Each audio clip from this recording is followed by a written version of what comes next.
Assalamualaikum warahmatullahi wabarakatuh.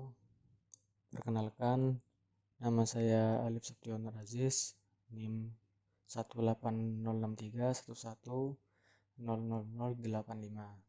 Di sini saya akan menjelaskan hasil kerja tugas yang saya kerjakan, tugas praktikum pemrograman web.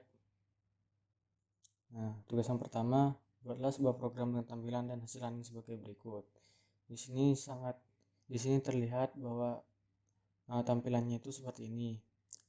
Ada nama dengan kolom, alamat dengan kolomnya, dan juga jurusan komentar. Lalu ditampilkan. Nah, terus dimasukkan ke ini, di hasil yang dimasukkan dalam form. Jadi nama ini nanti yang di dalam inputan ini akan tampil di bawah ya. Di sini saya sudah membuat. Ini untuk yang tugas pertama. Untuk pembuatan ini tabel itu menggunakan TR dan TD, menggunakan tabel. Nah, di dalam tabel itu ada TR dan TD. Terus untuk bisa muncul itu kita harus menggunakan form. Untuk bisa muncul di bawah tadi itu harus menggunakan form, karena itu nanti ada actionnya gitu. Nah, di sini saya menggunakan metode post. Itu metode post itu kayak jika kita ngirim data itu apa ya, kayak gak ini gitu, gak kelihatan gitu. Nah, untuk TD dan TR ini, TR ini fungsinya untuk baris. Nah, kalau TD itu buat kolom. Jadi untuk TR itu adalah baris ke samping ini, dan TD itu kolom ke bawah ini. Nah, bisa dilihat ini barisnya ada 1 2 3 4 5, dan TD-nya ada 1 2 3. Oke. Nah, di codingan saya ini juga seperti begitu. Ada 1 2 3 4 dan 5. Oke. Nah, itu sesuai sudah. Lalu di sini ada script PHP yang digunakan untuk menampilkan inputan yang telah diinput di atas tadi, yang telah diinput kolom. Nah, di sini ada script if I set dollar, maksudnya ini variable submit. Variable submit itu adalah variabel yang buat menampung data tadi yang telah diinputkan, ditampung di variable submit, dan selanjutnya akan ditampilkan di ini echo. Nah, ini adalah pendeklarasian variabel semua, nama, alamat, dan lain. Ini ada pendeklarasian variabel untuk kayak manggil. Ada ini error. Nah, untuk memanggil data yang telah saya inputkan. Lalu ditampilkan di sini ya. Ini variabel nama kita tampilkan di sini, variabel nama. Nah, ini gitu. Nah, ini script B ini untuk menebalkan tulisan. Itu teks area ini saya gunakan biar lebih lebar gitu. Nih, lebar. Nah, ini script inputan ini bisa kita masukkan sebuah data ya. Saya coba. Ini tadi saya sudah ini sih. Nah, akan tampil begini. Itu untuk yang nomor 1. Selanjutnya untuk nomor 2. Buatlah sebuah program sederhana dengan pemanfaatan kondisi if else dan switch dengan desain tampilan sebagai berikut. Oke. If else. Oke, di sini saya menggunakan ini bersama seperti tadi. Nah, sini menggunakan if ya. Nah, begini. Untuk pemilihannya tadi yang bedanya, Di sini saya menggunakan option. Jadi untuk pemilihan jenis kelamin saya menggunakan option. Hampir sama seperti yang tadi, perbedaannya itu cuma di ini doang. Di ini tampilan TRTD-nya, tabel-tabelnya sama ID-nya. Di pemilihan ini kayak ada pemilihan laki dan perempuan begitu. Di sini harusnya bisa di remaja ini digunakan untuk percabangan, tapi saya tidak menggunakannya karena nanti di soal nomor 3 tuh lebih lengkap percabangannya. Oke, selanjutnya lanjut di soal nomor 3. Oh ya, kita coba dulu ini dicoba dulu bisa atau tidak. Nah ini sisi 2 lah, ini laki-laki ya, 20 lah tuh akan keluar seperti ini. Nah itu huruf yang tebal itu adalah inputan yang kita input sendiri gitu. Selanjutnya soal nomor 3. Oke, sorry. Buatlah program dengan hasil seperti di bawah ini. Gunakan struktur kontrol if else ketentuan nilai kurang lebih maksudnya lebih dari 90 adalah A, nilai lebih dari 80 adalah B, dan nilai lebih dari 70 adalah C, dan yang lainnya E. Jika nilai lebih dari 70 maka dinyatakan lulus. Jadi jika nilai yang lebih dari 70 itu akan lulus dengan otomatis, dan yang di bawah 70 itu akan tidak lulus begitu. Nah, di sini sangat sederhana tampilannya, cuma ada nama dan nilai.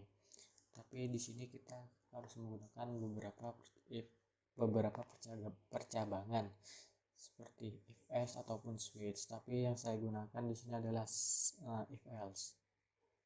Nah, seperti ini. Bedanya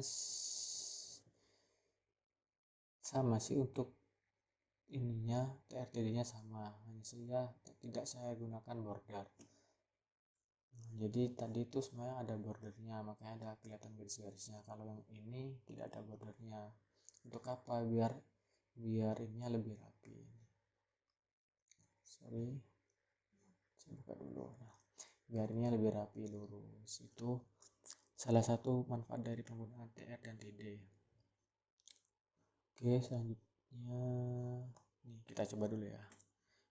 Nama, nilai. Jika kita menginputkan 91 maka hasilnya akan lulus. Tapi jika kita menginputkan 70 hasilnya tidak lulus begitu. Itu adalah sebuah percabangan. Gimana skripnya seperti ini. Ini adalah codingannya. Ini untuk codingan inputannya seperti ini, sederhana. Nah, ini untuk codingannya. Untuk PHP-nya, mesinnya, prosesnya.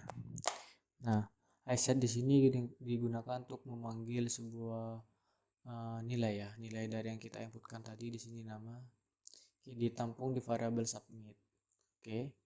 Selanjutnya, setelah kita memanggil variabel dari salah satu ini, setelah kita mendeklarasikan variabel dari salah satu ini, kita mendeklarasikan variabel-variabel yang ada di sini. Variabel yang akan kita cabangkan seperti ini. Nilai kan tadi nilai yang dituju ya, seperti kayak jika 90 maka nilainya segini begitu. Nah, ini adalah percabangannya. Ini if di dalam if gitu, if di dalam if. Jadi kalau di luar tuh gak bisa karena di luarnya iset, jadi tidak akan terbaca pendeklarasiannya, maka variabel itu akan tidak diketahui. Nah, di sini if jika nilai lebih dari 90 dan nilai kurang dari sama dengan 100, maka akan tampil oke. Selanjutnya tadi yang saya bahas tentang ya nomor 3 ya. Oke, lanjut. Nah, nomor 3 ini tugasnya disuruh membuat percabangan nilai-nilai ya. Di sini saya sudah coding ya, punya codingan sangat sederhana. Ini untuk menginputkan datanya hanya ada codingan input dan juga seperti form dan lain-lain, TRDD juga. Lalu di sini saya juga punya script PHP, yang dimana script PHP itu adalah sebuah proses dari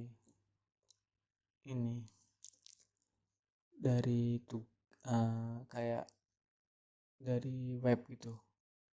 Kayak HTML itu adalah sebuah kerangkanya, dan PHP itu adalah sebuah coding untuk memprosesnya itu. Oke, di sini if I set post nilai adalah sebuah pendeklarasian variable ya, untuk memanggil nilai yang ada di sini, nilai yang di sini. Oke. Salah ini. Dan nilai-nilai tersebut ditampung dalam variabel ini submit. Selanjutnya pendeklarasian variabel nilai. Nah, kenapa harus dideklarasikan? Karena kalau tidak akan terbaca di sini, di if yang kedua. Di sini saya menggunakan if ya, if dalam if. Nah, ini maksudnya if nilai lebih dari 90 dan nilai kurang dari sama dengan 100, itu akan, kalau kita menginputkan nilai 90, itu akan keluar keterangan ini, nilai A, keterangan lulus, dan nama kan tidak perlu dideklarasikan karena tidak dibuat percabangan. Nah, terus di sini selanjutnya, jika nilai lebih dari 80 dan nilai kurang dari sama dengan 90, maka nilainya akan B, dan seterusnya seperti itu. Sama seperti yang di bawah juga, dan seterusnya. Nah, itu adalah sebuah codingan percabangan yang saya gunakan untuk tugas nomor 3 ini. Gitu. Oke. Kita kasih contoh. Nah, ini sudah saya inputkan tadi. Coba nih ya. Jika ini tadi tidak lulus, coba dilulusin. Nah, nih lulus. Kalau 90 sama dengan 90 itu lulus. Kalau 91 baru nilainya A. Tadi kan ini nilainya B karena 90. Coba 91. Kalau 91 itu nilai A. Karena tadi percabangannya jika nilai lebih dari 90, maka nilai akan keluar 100. Maksudnya nilai keluar A gitu. Nah, itu untuk tugas nomor 3. Mungkin itu saja yang bisa saya jelaskan dan bisa saya demokan. Terima kasih atas perhatiannya dan waktunya. Maaf kalau masih ada kekurangan. Kurang lebihnya mohon maaf. Assalamualaikum warahmatullahi wabarakatuh.